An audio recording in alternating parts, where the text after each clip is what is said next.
بسم اللہ الرحمن الرحیم وبہ نستعین الصلاة والسلام علی رسولہ الکریم وعلی آلہ واصحابہ ومن تبعہم بإحسان الی یوم الدین اما بعد۔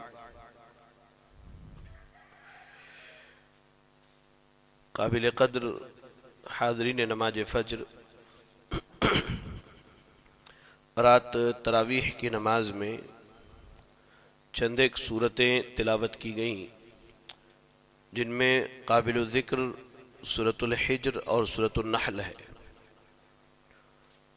سورۃ الحجر جو ہے یہ مکی صورت ہے جس کا نزول مکے میں ہوا، اور اس کا نام جو ہے قوم سمود کی ایک بستی یا ایک علاقہ الحجر کے نام پر رکھا گیا ہے۔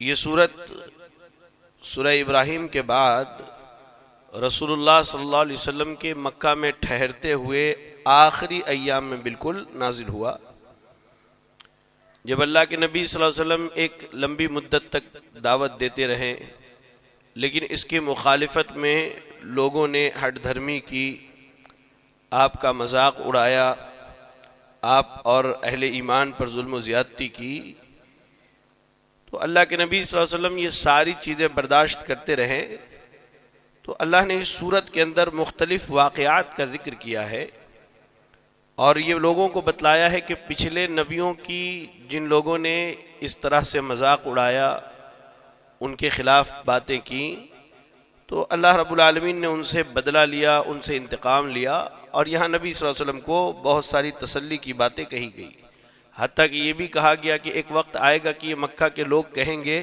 کہ اے کاش ہم بھی مسلمان ہو جاتے۔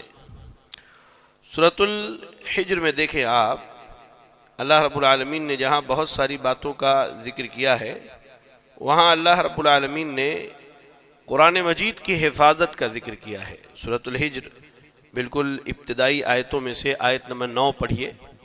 اللہ نے کہا کہ انا نحن نزلنا الذکر وَإِنَّ لَهُ لَحَافِظُونَ، کہ ہم نے اس قرآن کو، اس ذکر کو نازل کیا ہے، ہم ہی اس کی حفاظت کرنے والے ہیں۔ یاد رکھیں، قرآن مجید کی جو اللہ نے حفاظت کی ذمہ داری لی ہے، تو اس کی حفاظت اللہ نے مکمل طور پر کیا، اور 3 حالتوں میں اللہ نے اس کی حفاظت کی۔ ذرا اس کو سمجھیے آپ۔ پہلی حالت، اللہ تعالیٰ سے لے کر نبی صلی اللہ علیہ وسلم تک قرآن بالکل حفاظت سے پہنچایا گیا۔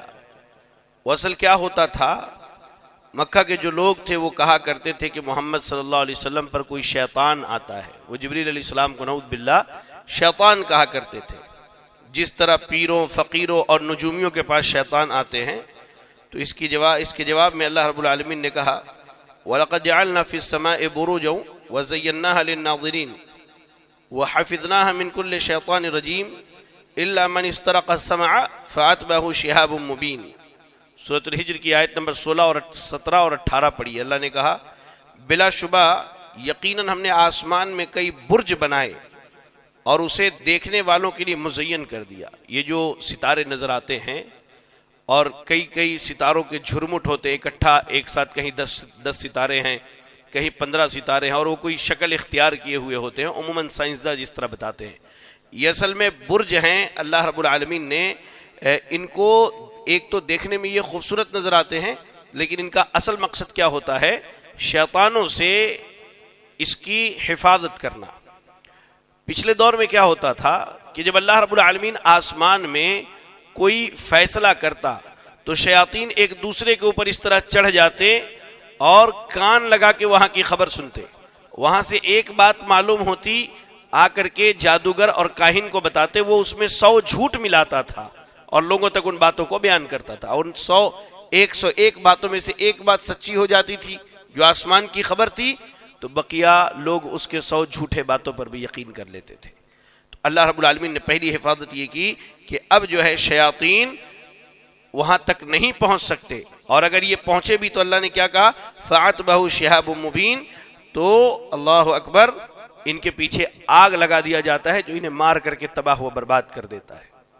تو پتہ یہ چلا کہ اللہ نے اس طور پر حفاظت کی ہے، یعنی اللہ رب العالمین نے لوح محفوظ سے نبی صلی اللہ علیہ وسلم تک قرآن کی آیات کو لانے کا بالکل زبردست اور بہترین انتظام کیا۔ اچھا، دوسری حفاظت کی حالت یہ ہے کہ اللہ کے نبی صلی اللہ علیہ وسلم تک پہنچایا گیا۔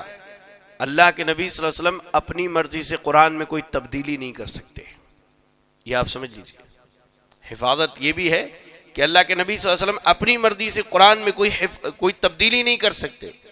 آپ سورۃ الحاقہ پڑھیے، آیت نمبر 44، 45، 46 اور 47، اللہ نے کیا کہا؟ وَلَوْ تَقَوَّلَ عَلَيْنَا بَعْضَ الْأَقَاوِيلِ لَأَخَذْنَا مِنْهُ بِالْيَمِينِ ثُمَّ لَقَطَعْنَا مِنْهُ الْوَتِينَ فَمَا مِنْكُم مِّنْ أَحَدٍ عَنْهُ حَاجِزِينَ۔ کہا کہ وہ اگر ہم پر کوئی بات بنا کر اپنی طرف سے کہنے لگیں تو ہم ان کو دائیں ہاتھ سے پکڑ لیں گے۔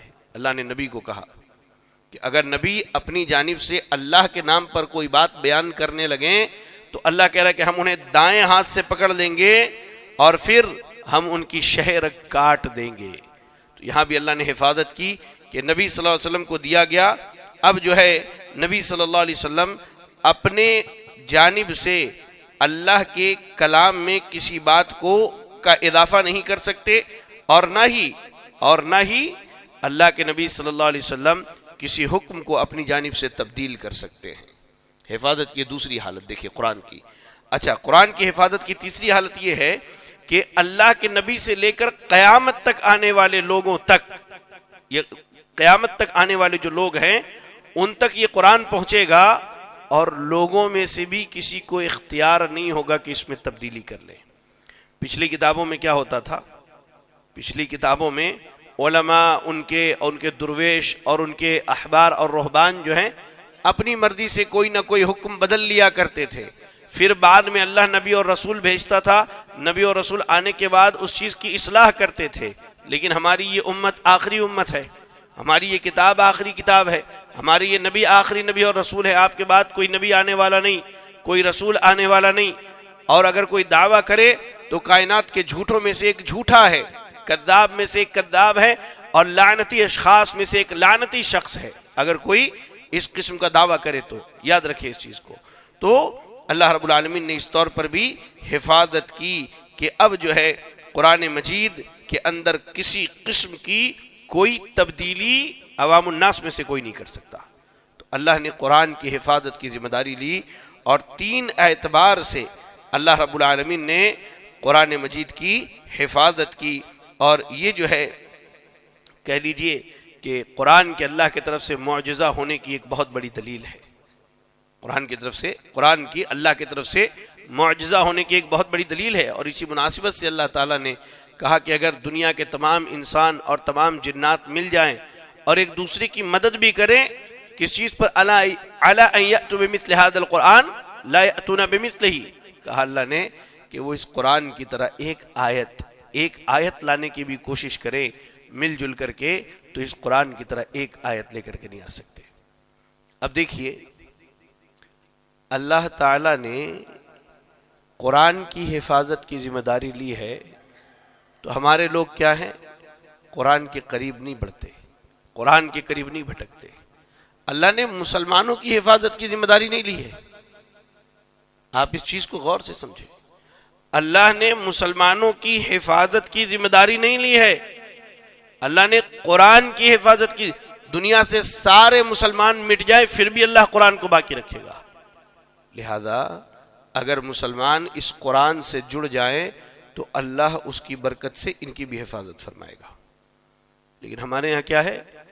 قرآن عام آدمی نہیں سمجھ سکتا، عام آدمی کے سمجھنے کی بات نہیں ہے، قرآن سمجھنے کے لیے 14-15 علم کی ضرورت ہے، اس طرح کی بڑی بڑی باتیں کی جاتی ہے، عام آدمی کی ہمت ٹوٹ جاتی ہے، اور پھر وہ کیا کہتا ہے کہ چلو ٹھیک ہے، عالم صاحب نے جو بتا دیا وہی ہمارا دین، ایمان اور یقین ہے۔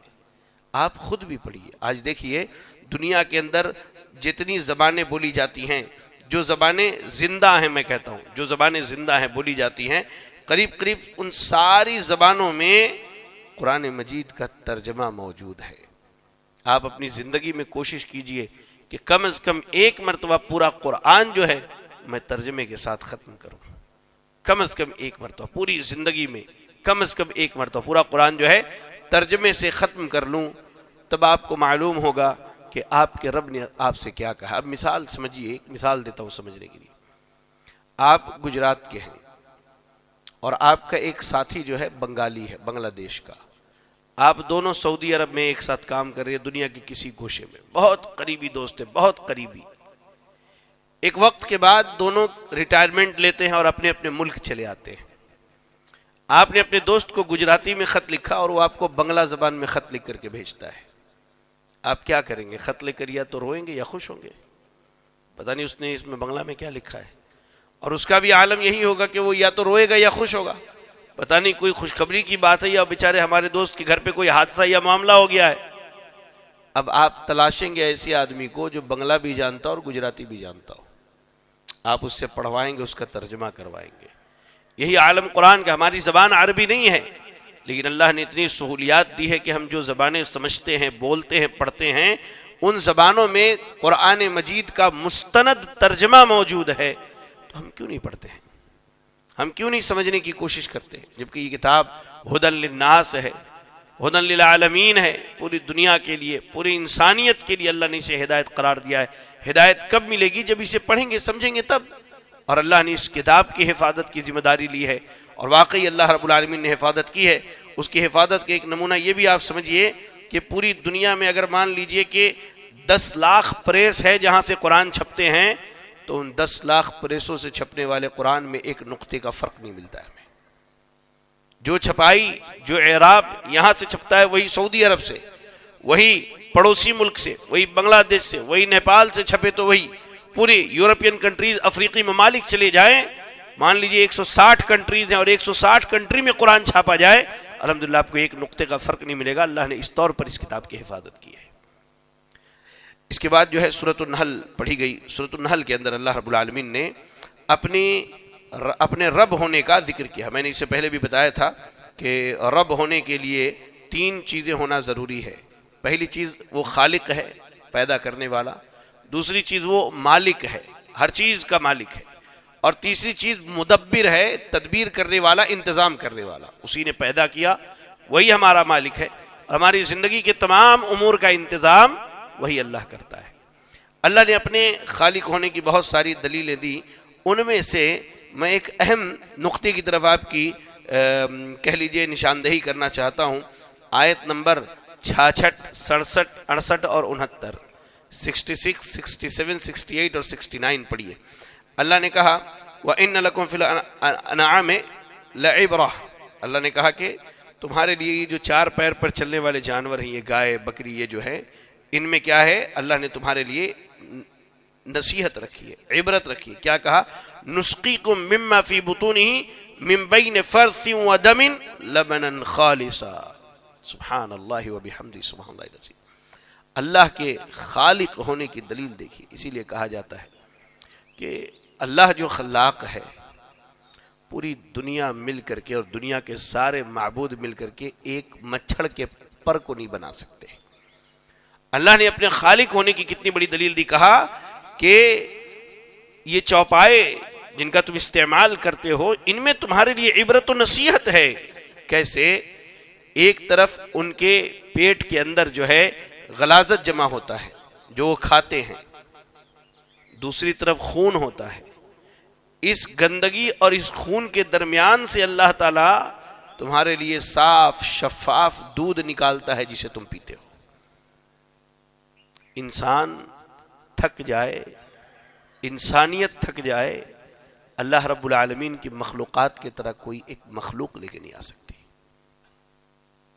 یہ اللہ کے رب ہونے کی کتنی بڑی دلیل ہے، کتنی بڑی دلیل ہے۔ آج ہم بہت حفاظت سے بھی اگر پانی بہائیں، ایک طرف گندگی اور ایک طرف خون رکھ کر کے، تو کہیں نہ کہیں جا کر کے وہ ملتے ہیں، لیکن اللہ تعالیٰ تازہ اور خالص دودھ جو ہے اسی گندگی اور خون کے درمیان سے نکالتا ہے، نکال کر کے ہمیں پلاتا ہے۔ اور کہا اللہ نے خالصا سائغا للشاربین، اور کہا اللہ اکبر، ایسے ہی اللہ تعالیٰ تمہارے لیے جو ہے کھجوروں سے، پھلوں سے اور انگوروں سے تم جو ہے اپنے لیے کیا کرتے ہو؟ میٹھا بناتے ہو۔ اپنے لیے میٹھی چیزیں بناتے ہو۔ اللہ اکبر اللہ اکبر۔ اور اس کے بعد اللہ رب العالمین نے نحل کا ذکر کیا۔ نحل شہد کے مکھی کو کہتے، بی شہد کے مکھی کو کہتے۔ کیا کہا اللہ رب العالمین نے کہ اللہ ہی ہے جو شہد کے مکھی کے اندر یہ بات ڈالتا ہے، اللہ اس کو وحی کرتا ہے، اس کو حکم دیتا ہے کہ اے شہد کے مکھی جاؤ، جا کر کے پہاڑوں میں اپنا گھر بناؤ۔ سبحان اللہ، واقعی کون ہے جو اسے رہنمائی کرتا ہے کہ وہ پہاڑ کی بلندیوں پر، چوٹیوں پر، درختوں کی اونچائی پر جا کر کے اپنا گھر بنائے؟ کون ہے جو اسے اس بات کی وحی کرتا ہے، اسے اس بات کا حکم دیتا ہے، اسے ایسا کرنے کی توفیق دیتا ہے؟ کون ہے؟ اللہ رب العالمین ہے۔ واللہ رب العالمین نے کہا کہ اللہ رب العالمین اسے حکم کرتا ہے کہ جاؤ، جا کر کے جو ہے پہاڑ کی بلندیوں پر اپنا گھر بناؤ اور درختوں پر اپنا گھر بناؤ۔ پھر اللہ رب العالمین کہتا ہے کہ سنو، نکلو، جاؤ، جا کر کے جو درخت کے پھل ہیں ان سے تم رس لے کر کے آؤ، اور یاد رکھو اپنے رب کے راستے پر چلو جو تمہارے لیے مسخر کیے ہوا ہے۔ اب وہ وہاں سے گھوم گھوم کر کے پھلوں سے اور پھولوں سے رس لے کر کے آتی ہے اور لا کر کے جو ہے اپنے چھتے میں جمع کرتی ہے۔ اللہ اکبر۔ اللہ نے کہا کہ تم جو ہے اس کے چھتے سے، یا اللہ نے کہا کہ اس کے پیٹ سے، شہد کی مکھی کے پیٹ سے مختلف رنگ اور مختلف قسم کے جو ہیں رس نکلتے ہیں، شہد نکلتے ہیں جو وہ چھتے میں جمع کرتی ہے، اور جب تم اسے استعمال کرتے ہو تو یہ تمہارے لیے اور لوگوں کے لیے باعث شفا ہے اور بہت بہترین چیز ہے۔ آپ ان دونوں مثالوں پر غور کیجئے، ایک جانور اور جانور کے دودھ، اور ایک شہد کی مکھی کے اوپر۔ آپ اس بات کے قائل ہو جائیں گے کہ اللہ رب العالمین سے بڑا اور عظیم خالق، مالک اور مدبر اس کائنات کے اندر کوئی نہیں۔ اور واقعی جو خالق ہے، مالک ہے، مدبر ہے، جس نے پیدا کیا، جو ملکیت رکھتا ہے، جو حاکم ہے اور جو تدبیر کرنے والا ہے، نظام چلانے والا ہے، وہی رب عبادت کے لائق ہے، اور اسی کی عبادت و بندگی اور اسی کی پرستش ہونی چاہیے۔ اس کی عبادت میں ہم کسی کو شریک نہیں کر سکتے۔ چلیں، یہ کچھ باتیں تھی سورۃ النحل اور سورۃ الحجر کے تعلق سے۔ اللہ سے دعا ہے کہ اللہ رب العالمین ہمیں اور آپ کو کتاب و سنت کی تعلیمات کو سمجھنے، اس پر عمل کرنے کی توفیق عطا فرمائے۔ اللہ تعالی ہمیں جب تک دنیا میں زندہ رکھے دین اسلام پر، اور خاتمہ ایمان و اسلام کی حالت میں ہو۔ آمین وآخر دعوانا الحمدللہ رب العالمین۔ انشاءاللہ آج جو ہے بعد نماز عصر آپ سب کے لیے آپ کی اسی مسجد میں خصوصی درس کا اہتمام کیا گیا ہے، تو مرد و خواتین سے گزارش ہے کہ ضرور شریک ہوں۔ پچھلے ہفتے جو ہے اللہ رب العالمین پر ایمان کے تعلق سے کچھ بنیادی باتیں رکھی گئی تھی۔ آج کے درس میں اللہ کے رسول پر ایمان کے تعلق سے کچھ اہم باتیں رکھی جائیں گی، اور بقیہ اس کے بعد جو 2 ہفتے ہیں انشاءاللہ اس میں جو ہے ایمانیات 2 ہو جائیں گے، تو بچیں گے 4۔ 6 چیزوں پر ایمان لانا ہے نا، اللہ پر، اس کے رسولوں پر، اس کی کتابوں پر، اس کے فرشتوں پر، اور آخرت کے دن پر، اور بھلی بری تقدیر پر۔ تو اللہ نے توفیق دیا تو بعد کے 2 ہفتوں میں جو ہیں آپ کے لیے مزید اور 4 ایمانیات پر بات کی جائے گی، تاکہ رمضان میں آپ ایمانیات کے بارے میں تو سیکھ کے جائیں کہ جن 6 چیزوں پر ایمان لانا ہے، کیسے لانا ہے، کس طرح لانا ہے۔ تو کوشش کیجئے وقت نکال کے، ویسے بھی آج غالباً چھٹی کا دن ہے، کئی اعتبار سے چھٹی ہے، غیروں کا تہوار بھی ہے، اتوار بھی ہے، تو آپ کوشش کیجئے کہ وقت نکال کر کے درس میں آئیے، اور اللہ کے نبی پر ایمان لانے کے تعلق سے بنیادی باتیں جو ہماری زندگی میں ہونی چاہیے اس کو سیکھ کر کے جائیے۔ اللہ تعالی ہمیں اس کار خیر کی توفیق عطا فرمائے۔ آمین۔ جزاکم اللہ خیرا۔ السلام علیکم ورحمۃ اللہ وبرکاتہ۔